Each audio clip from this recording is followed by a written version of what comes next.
Is the third data set for the practice test. We are looking at anxiety scores.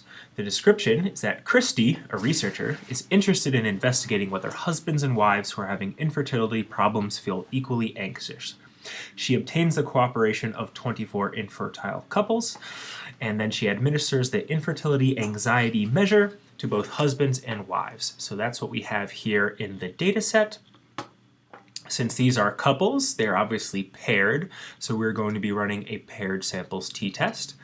We can go ahead and select that from the option, and then add in these two variables to this paired column format. The variable names are a little long here, so we have to scroll over, but what this is saying is that the wife's infertility anxiety score minus the husband's results in a t-value of 3.26, and a p or significance value of 0.00, which is what JASP uses to indicate a really small p-value, so you could just report a p of less than 0.001, and this is an extremely significant test, so we can go ahead and start looking at other things. Now, this is telling us the direction that it's doing the test in, so let's go ahead and select the location parameter. And we see that there's a difference of 5, so the wife's average scores minus the husband's average scores is leaving us a mean difference of 5.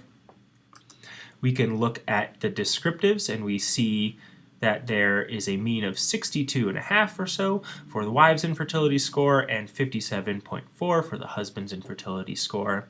And selecting descriptive plots is going to allow us to look at that difference visually. We also might want to look at the effect size, which is the magnitude of this difference between groups.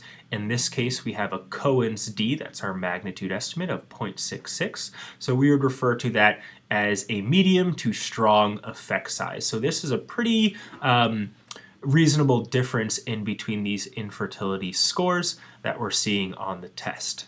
And that's it. This is a quick and clean analysis, and that is all that you need for this test.